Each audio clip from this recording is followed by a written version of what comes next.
Civil services में तो इतना डायलेमा है, इतना अनप्रेडिक्टेबल एग्जाम है कि अपने साथ के बैठे बैठे दोस्तों को मैं देखा हूँ जो सच में डिजर्व करते थे वो सेलेक्ट नहीं हुए, और जो नहीं डिजर्व करते थे वो सिस्टम में है। कैसे? अगर मैं कोई बंदर होता है या डॉग होता है, उसके साथ एक उसके जाति को कोई कुछ बोल देता है तो एकजुट हो जाते हैं। और तुम युवा स्टूडेंट, युवा कहीं ना कहीं प्रोपेगेंडा में फंसा हुआ है, युवाओं को भटका दिया जा रहा है। युवा के अंदर वो अब युवा ही नहीं है, युवा रहते तो ये सारे कोचिंग ऐसे नहीं चलते हैं। अमित शाह का बेटा यहाँ प्रिपरेशन यूपीएससी का नहीं करने आएगा, क्लियर है। बड़े अंबानी का बेटा नहीं आएगा, क्लियर है। बड़े पॉलिटिशियंस का बेटा नहीं करने आएगा। वो middle family, lower middle family के लोग आते हैं सिविल सर्विसेज की प्रिपरेशन करने। और मैंने देखा है, खुद देखा है, फील किया है, लोग घर, खेत और माँ के जेवर तक बेच के आते हैं। और यहाँ आने के बाद जो सपने दिखाई जाती है वो सबको पता है। फिर लड़का या लड़की दोनों की बात कर रहा हूँ, एक समय आने के बाद वो गलत एक्टिविटी में लिप्त हो जाए। ये भाई साहब हैं, ये यूपीएससी की तैयारी करने आए थे, अभी बुक्स के शॉप चलाते हैं। इधर आइए, इनका काफ़ी वीडियो वायरल हो रखा है। यहाँ इनकी बुक्स की स्टॉल लगती है। आप कितने सालों से यहाँ तैयारी किए हैं? 2012 में आए थे। 2012 में आए, तैयारी करते करते अटेम्प्ट खत्म हो गई पांडे जी का, अब ये स्टॉल लगाते हैं। नेहरू विहार में इस वक्त मौजूद हैं डॉक्टर विक्रम चौरसिया, हमारे साथ जुड़ गए। एस्पिरेंट हैं, प्रोफेसर हैं, और आपने बताया I am also mentor, renowned टीमकर कम, यस। तो हम यहाँ पर बात करने आए हैं यूपीएससी जो स्टूडेंट्स पढ़ने आते हैं, एसएससी, जुडिशरी की प्रिपरेशन करने, सबसे ज़्यादा यूपी बिहार से आते हैं। तो उनसे बात किया तो उनका कहना था कि क्योंकि एक स्टेबिलिटी जॉब चाहिए। बहुत क्लियर आंसर नहीं मिले, आपको क्या लगता है? एक्चुअली देखिए, ट्रेनों में भर भर कर बिहार, यूपी, झारखंड, मध्य प्रदेश जैसे बीमारू स्टेट से लोग आते हैं, उसमें मैं भी हूँ। और यहाँ कोचिंग वाले बड़े बड़े सपना दिखाते हैं छोटे छोटे रील्स के थ्रू, अब तो फिल्में बनाकर दिखाई जा रही है। तो बच्चे बड़ा इंस्पायर्ड होते हैं कि भाई प्रिपरेशन करना है, उसमें मैं भी एक हूँ। तो कहीं ना कहीं लोकतंत्र में लोग अपने अधिकारों की बातें करते हैं कि आर्टिकल 14 to 18 है, बट ड्यूटीज़ को भूलते जा रहे हैं, आर्टिकल 51A को। तो ये सिर्फ छात्रों पर ही लागू नहीं होता, उस टीचर, उस मेंटर, उस जो गाइड कर रहा है इंस्टीट्यूट वालों, सबका समान रूप से अकाउंटेबिलिटी, इसको मैं बोलूँगा। ये रिस्पॉन्सिबिलिटी नहीं बोल रहा हूँ मैं, अकाउंटेबिलिटी बोल रहा हूँ। तो इथिकली देखा जाए तो आज जिस तरीके से बिजनेस के रूप में इसको ढाला जा रहा है और बच्चे 12th करके यहाँ चले आ रहे हैं, सपने देख रहे हैं, लेकिन आए समय में जब 2 साल 3 साल 4 साल संघर्ष करते हैं और बैक टू बैक सपने दिखाए था, Hindi versus English, India versus Bharat का जो गैप चल रही है, इस बार आपने देखा था हिंदी का रिजल्ट कैसा रहा, सभी को पता है। मेरे काफ़ी सारे वीडियो वायरल हो रहे हैं, लोग देख रहे हैं, जहाँ देख रहा हूँ, मिल रहा हूँ, लोग गाँव से मैसेज कॉल कर रहे हैं। तो ये रियलिटी है कि कहीं ना कहीं एक तरफ तो आयोग भी प्रतिपाद करती है, कहीं ना कहीं भेदभाव कर रही है आयोग कि आप 1200 सीट्स में 50 सीट्स भी आपका नहीं आ रहा है हिंदी मीडियम में, टॉप 50 में कहीं हिंदी मीडियम है ही नहीं। हिंदी वर्सेस इंग्लिश एक बहुत अहम मुद्दा मुझे यहाँ दिखा जब मैंने स्टूडेंट से बात किया। उनका कहना है कि बहुत गैप है, बहुत बड़ा गैप, कैसे भरा जाए? ह्यूज गैप है ना, देखो ना, ह्यूज गैप है। आउट ऑफ 1200 में 50 भी नहीं, टॉप 50 में लास्ट 15 ईयर्स में कहीं सिलेक्शन नहीं है। आप इतिहास में हर बार छल होती है हिंदी मीडियम के छात्रों के साथ, और मोस्टली यहाँ मुखर्जी नगर, नेहरू में हिंदी मीडियम का ही छात्र हैं मोस्टली। और हिंदी मीडियम के छात्रों का इनकी कोचिंगें चल रही है बड़ी बड़ी, देखो जिधर उठाओगे सारे कोचिंग ही आपको मिलेगा। कोचिंग है छात्रों की सुरक्षा के साथ बिल्कुल कहीं लोग ध्यान नहीं देते हैं, बिल्कुल खिलवाड़ होती है। कभी कोचिंगों में आग लग जाती है, कभी लाइब्रेरियों में लग जाती है। पीजी वालों का क्या हाल है, सबसे किसी से छुपा नहीं है। तो छात्रों को सुरक्षा के नाम पर कुछ देती नहीं है लोग।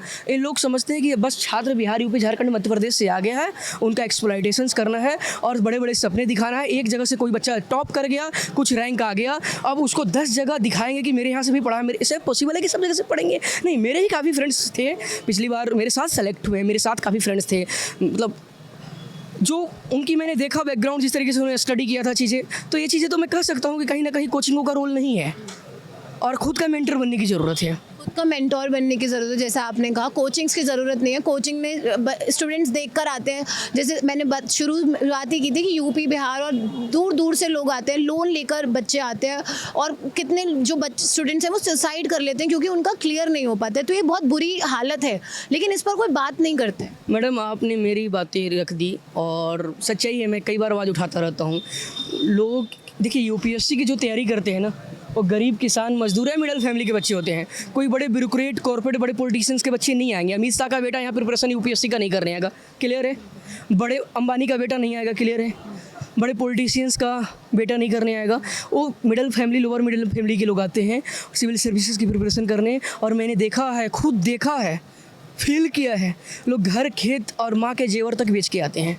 और यहाँ आने के बाद जो सपने दिखाई जाती है वो सबको पता है। फिर लड़का या लड़की दोनों की बात कर रहा हूँ, एक समय आने के बाद वो गलत एक्टिविटी में लिप्त हो जाता है, नशे में लिप्त हो जाता है और एक्टिविटी चीज़ें, और कई बार फ्रस्ट्रेट होकर सुसाइड जैसा कदम उठाता है। आए दिन नेहरू बिहार, मुखर्जी नगर, अदर जो इंस्टीट्यूट एरिया या कोटा देखेंगे, आज युवा आत्महत्या कर रहा है। किसी भी राष्ट्र के निर्माण में प्रमुख भूमिका युवाओं की होती है और आज युवा आत्महत्या करने के लिए मजबूर है, क्योंकि उसके साथ सच्चाई ये है कि भेदभाव हो रही है। कोई आता है, सरकार बोलता है कि हम 2 करोड़ युवाओं को रोजगार देंगे, तो कहीं ना कहीं ये भी तो फेंक दिया जाता है और युवा मोटिवेट होकर आता है। और सिविल सर्विसेज में तो इतना डायलेमा है, इतना अनप्रेडिक्टेबल एग्जाम है कि अपने साथ के बैठे बैठे दोस्तों को मैं देखा हूँ जो सच में डिजर्व करते थे वो सेलेक्ट नहीं हुए, और जो नहीं डिजर्व करते थे वो सिस्टम में है। कैसे, क्या कारण मानते हैं आप इसके पीछे? देखिए, ये इसका सिलेबस उठाइए, देखिए, थोड़ा सा इसमें ये है कि अनप्रेडिक्टेबल एग्जाम है और इस पे जो डिजर्व करते हैं उनको नहीं मिला, इसके पीछे आप क्या कारण? यूपीएससी देखिए, होना तो है 1000-1200 जितने सीट है उतने लोगों को ही होना है, ये रियलिटी है।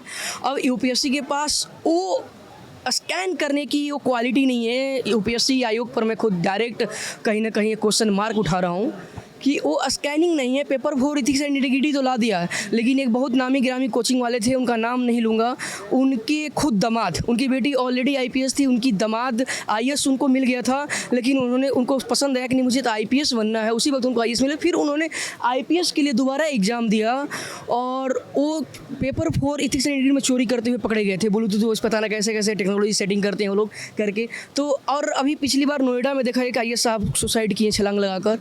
तो ज़रूरी नहीं है, देखा जाए कि अगर मैं रियलिटी देखा जाए सीरियसली, तो एग्जैक्टली रियलिटी ये है कि जो यूपीएससी आयोग जिन बंदों को सेलेक्ट कर रही है, ज़रूरी नहीं है कि वो सारे डिजर्विंग हैं।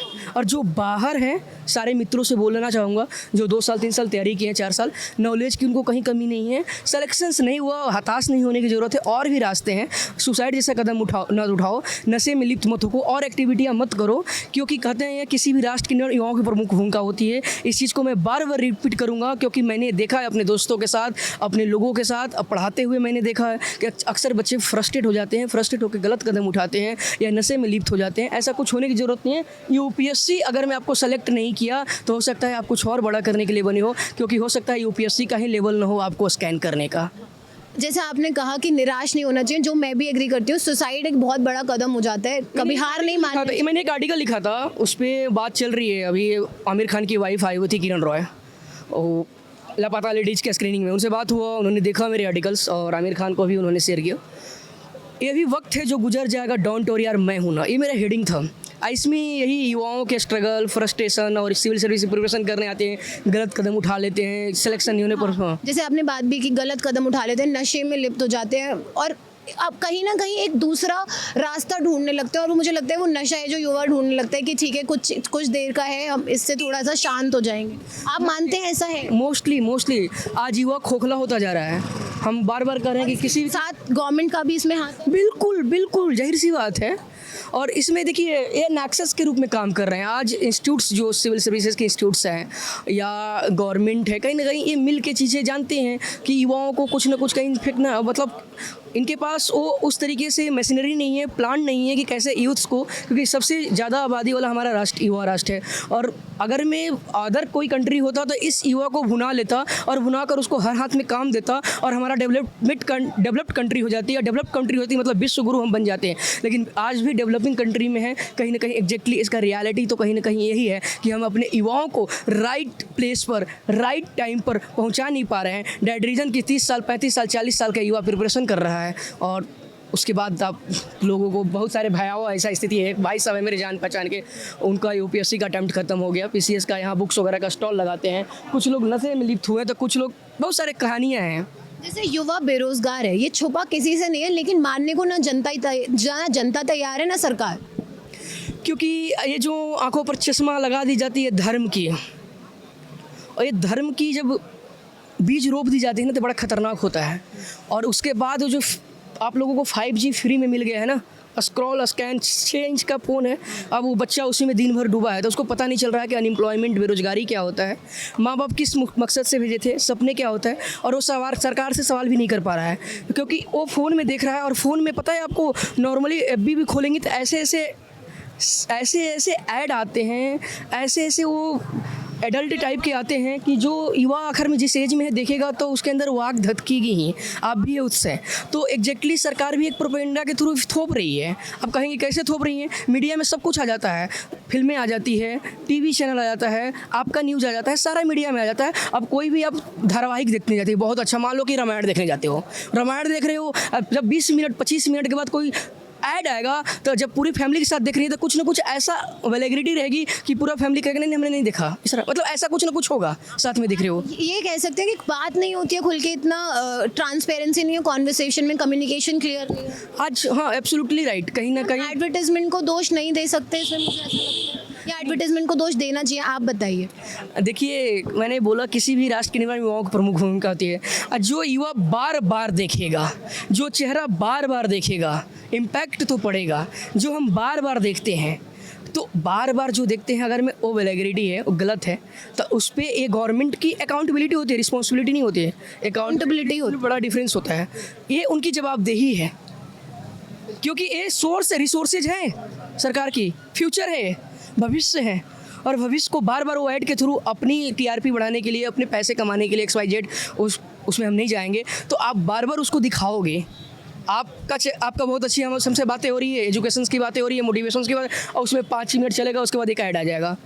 तो वो युवा देख रहा है, फिर वो रूम में पैक है, क्या होता है सबको पता है। हमने कहा युवा पैक है, तो अभी मैं लाइब्रेरी देख रही थी, सच में पैक है यहाँ। तो मुझे कोई फायर सेफ्टी या मतलब कुछ अगर हो जाए तो युवा निकल भी नहीं पाए, वो ऐसी हालत थी ऊपर लाइब्रेरी में। एक रूम है, उसमें 30 बच्चे हैं और जो पढ़ रहे हैं, लेकिन ना कोई कोई भी सफोकेशन इतनी ज़्यादा मुझे ही हो रही थी वहाँ पे, वो कैसे पढ़ पा रहे हो? इकलौता मैं था, खुद UPSC का स्टूडेंट हूँ और पढ़ाता भी हूँ। जब भंडारी भवन में आग लगी थी संस्कृति IAS में, मैंने आवाज़ उठाया था, ट्रेंडिंग में वीडियो चल रहा था, लोग धमकियाँ भी दे रहे थे कि मत ऐसे करो, उठाओ। रात भर हम लोगों ने 350 युवाओं ने मिलकर हम लोगों ने वहाँ पर आवाज़ उठाई। क्योंकि एक तो बड़े बड़े बैनर पोस्टर लगा देते हैं, आग लगती है, एक तो वेंटिलेटर की चीज़ें आप देखें एकदम बिल्कुल पैक होते हैं और वहाँ सांस भी नहीं ले सकते हैं। उस पर अगर मैं थोड़ा सा चिंगारी भड़कती है तो पूरा धधक जाता है। उसमें कितने सारे मतलब डिजास्टर कह सकते हैं, इतना हालत ख़राब हुआ था। ऐसे में स्टूडेंट्स को आवाज़ नहीं उठानी? सारे डेंजर, जहाँ आप खड़ी है ना, सब डेंजर प्लेस में है। आप जाइए, इसी में मेरा नीचे लाइब्रेरी चलता था मेंटरशिप का, जाइए उसमें दी रिपोर्टिंग कीजिए, बहुत हालत ख़राब है उसका। लेकिन ऐसे में आपको नहीं लगता स्टूडेंट को आवाज़ उठानी चाहिए? बहुत ज़रूरी है। जो स्टूडेंट यहाँ पढ़ने, सर्वे किया, ऑब्जर्व किया, खुद मैं भी स्टूडेंट हूँ।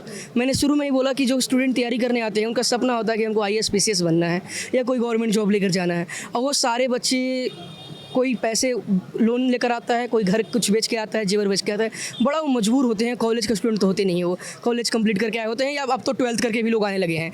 तो वो बच्चे को लगता है नहीं सिर्फ IAS करना है, दिन भर पढ़ेंगे। वो दीदी, वो भैया ने वीडियो पर बताया था कि कैसे टॉप करना है, तो 24 घंटा हम पढ़ते थे, ऐसा उनके माइंड सेट में चला जाता है। और जैसे ही उनको बात करते थे तो अपनी आवाज़ उठाओ, तुम्हारे साथ एक्सप्लॉइटेशन होता है कोचिंग वालों के थ्रू, PG वालों के थ्रू, और भी XYZ तरीके से वो आवाज़ उठाने की जगह पर जाकर बैठ जाते हैं। और बहुत सारे तो ऐसे महान हस्ती को देखा जो पिछली बार मेरे साथ बैठते थे मेंटरशिप में, वो सेलेक्ट हो गए थे। ऐसे 6 लोग थे और मेरे बगल से जा रहे थे, वो वीडियो ट्रेनिंग में चल रहा था, मैं बुला रहा था कि भाई साहब आप लोग आ जाओ, सेलेक्ट हो गए हो, आ जाओ, आवाज़ उठाओ युवाओं के लिए। क्योंकि यहाँ का कोई युवा नहीं है, प्रवासी है, कोई बिहार, झारखंड, मध्य प्रदेश कहीं कहीं से आया है। यहाँ माँ बाप की धड़कनें बसती है मुखर्जी नगर, नेहरू विहार, गांधी विहार, इधर एरिया में, और वो बच्चे धड़कने, उनकी आवाज़ बुलंद करो। वो बगल से निकल गए कि नहीं विक्रम भाई आप ही उठाओ, हम कैसे उठाएंगे, हमारी तो नौकरी चली जाएगी, तो ये हो जाएगा, हमारे ऊपर कोचिंग वाला एक्शन ले लेगा, ये कर लेगा। हम कहें कि यार तुम, अगर मैं कोई बंदर होता है या डॉग होता है, उसके साथ एक उसके जाति को कोई कुछ बोल देता है तो एकजुट हो जाते हैं। और तुम युवा स्टूडेंट, युवा कहीं ना कहीं प्रोपेगेंडा में फंसा हुआ है, युवाओं को भटका दिया जा रहा है। युवा के अंदर वो अब युवा ही नहीं है। युवा रहते तो ये सारे कोचिंग ऐसे नहीं चलते। युवा अगर में वो यूनिटी रहता तो हिल जाता सिस्टम। लेकिन आज युवा बहुत कुछ नहीं करेगा, उसको पढ़ने का मन नहीं करेगा तो बाबू सोना में लिप्त हो जाएगा। आप समझ रही है कहना क्या चाह रहा हूँ। और एक और सवाल इस पे उठता है कि जब आपको लगता है कि कोई जब किसी पे रास्ता नहीं दिखता स्टूडेंट्स को, तब वो UPSC और गवर्नमेंट जॉब में तैयारी करने लगते हैं।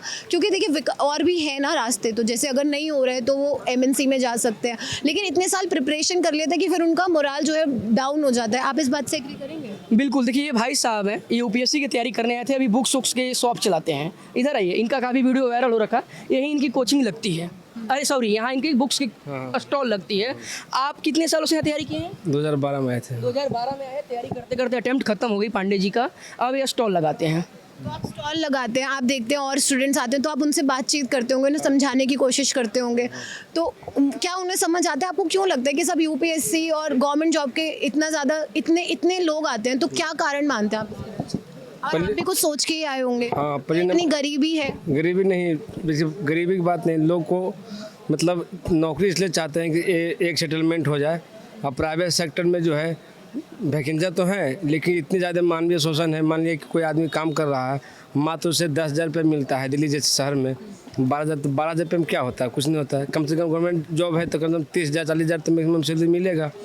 ऐसे आप यहाँ काम करने प्राइवेट जॉब में, ऐसे जनरली जितनी भी कंपनियाँ हैं MNC कंपनियाँ, वो मैक्सिमम 18 से 19,000 20,000 रुपया, और वो हमेशा आपको मतलब कन्फर्म नहीं है। अगर आपने छुट्टी ले लिया तो आपको हो सकता है आपकी नौकरी निकल जाए, थोड़ा सा भी अगर आपने ढिलाई कर दी थोड़ा सा काम में तो निकल जाए। इसलिए सरकारी नौकरी के लिए सब लोग बेदम रहते हैं, क्योंकि सरकारी नौकरी आपको लगता है स्टेबल है इसलिए आते हैं। हाँ स्टेबल है। और दूसरी चीज़ है कि IAS के लिए तो इसलिए आते हैं कि पावर चाहिए।